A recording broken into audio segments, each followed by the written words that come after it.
ভোটের কাজে কোনো রকম খামতি যাতে না থাকে কলকাতা পুরসভার দলীয় কাউন্সিলরদের নিয়ে সেই নির্দেশ দিলেন তৃণমূল সুপ্রিমো মমতা বন্দ্যোপাধ্যায়। গত লোকসভা ভোটে কলকাতার 144টি ওয়ার্ডের মধ্যে 51টিতে শাসক দলের থেকে এগিয়ে ছিল বিরোধীরা, যার মধ্যে 47টি ছিল বিজেপি, এগিয়ে ছিল 4টি বামেরা।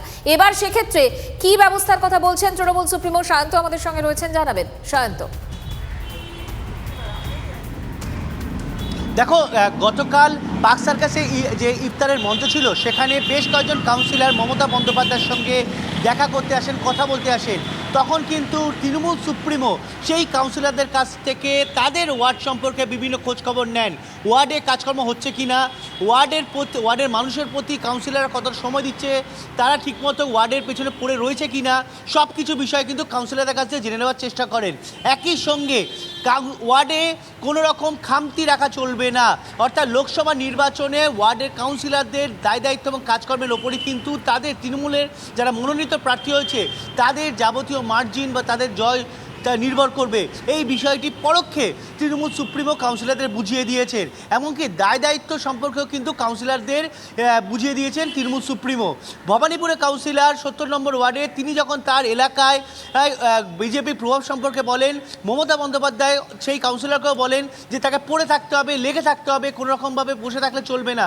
অর্থাৎ কাউন্সিলরদের বারবার করে তিনি এনকারেজ করার চেষ্টা করছেন যে লোকসভা নির্বাচনে কাউন্সিলরদের ভূমিকা সব থেকে বেশি, কারণ তাদের কাজকর্ম, তারা মানুষের পাশে কত থেকেছে, সব কিছু মিলিয়ে সেই ভোট কিন্তু তাদের মনোনীত প্রার্থীর ঝুলিতে আসবে।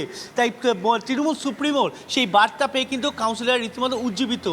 যদিও গতবার 51টা সিটে পিছিয়ে ছিল, এবার লোকসভা নির্বাচনে কি হয় সেটা কিন্তু দেখার বিষয়। তৃণমূল শিবির কিন্তু এখন আগেভাগেই সতর্ক হয়ে গিয়েছে, অন্তত গত লোকসভা নির্বাচন যা হয়েছে তার যেন পুনরাবৃত্তি এবার না হয়। আর রাজনৈতিক মহল মনে করছে সেই কারণে মমতা বন্দ্যোপাধ্যায়ের সঙ্গে যখন কাউন্সিলররা দেখা করতে গেল তখন কিন্তু তারা মমতা বন্দ্যোপাধ্যায়ের কাছ থেকে বাড়তি উপদেশ পেলেন যে কিভাবে ওয়ার্ডগুলোকে সামলাতে হবে লোকসভা নির্বাচনের আগে। আপাতত তোমাকে ধন্যবাদ সায়ন্ত। সেক্ষেত্রে কি বলছেন সজল ঘোষ, সুজন চক্রবর্তী এবং অরূপ চক্রবর্তীরা, শুনুন। এনারা টিভিতে যখন আসেন, এনারা যখন জনসভায় আসেন, তখন প্রত্যেকবারই এই ধরনের কথা বলেন। কাটমানি শব্দটার উৎপত্তি কিন্তু কোনো বিরোধীদের মুখ থেকে নয়। কাটমানি শব্দটার উৎপত্তি তিনি বলেছিলেন নিজেই, ইনিই বলেছিলেন আমপানের পর। আচ্ছা, শওকত মোল্লা যে বোম্মার এই কথাটা উনিই বলেছিলেন। উনি এরম মাঝে মাঝে জ্ঞানের কথা, ধর্মের কথা এগুলো না মাঝে মাঝে বলেন, কিন্তু উনি যেটা বলেন আর যেটা উনি করেন দুটোর মধ্যে তফাৎ, মানে আকাশ আর পাতালে। এখন আর এসব বলে লাভ হবে না। কাউন্সিলররা যে পাপ করেছে সেই পাপ উনি খণ্ডাবেন কি দিয়ে? যে পথে মোদিজি গমন করেন সেই পথেই মমতা গমন করছেন। মোদিজি বিজেপির প্রার্থীদের ফোন করছেন যাতে তারা উৎসাহিত হয়ে ভোট করে। তাহলে ফোন করে যদি বিজেপির প্রার্থীদের প্রধানমন্ত্রী কথা বলেন, মুখ্যমন্ত্রী তেমন করে তৃণমূলের নেতাদের ফোন করে করে চেষ্টা করছেন যাতে তারা উৎসাহিত হয়। কিন্তু বিজেপির তৃণমূল কেউই মানুষ বুঝতে পারছে, ভরসা পাচ্ছে না, প্রত্যাখ্যাত হবে মানুষের কাছে।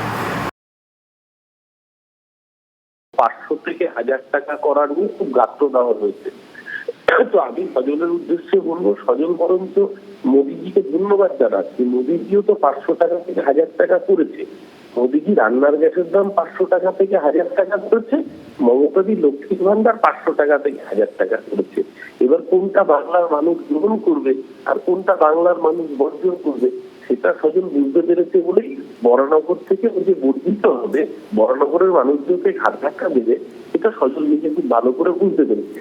এ রাজ্যের সরকার যখন বাংলার মানুষের পাশে দাঁড়িয়ে একসঙ্গে শ্রমিকদের যাদের মজুরির টাকা আটকে রেখেছিল তাদের টাকা পশ্চিমবঙ্গ সরকার দিয়েছে, তখন আজকে সারা ভারতবর্ষের মানুষ দেখলো মডেল কোড অফ কন্ডাক্ট জারি হওয়ার পরেও 100 দিনের কাজের মজুরির কথা, বৃদ্ধির কথা বলতে হচ্ছে নরেন্দ্র মোদীকে।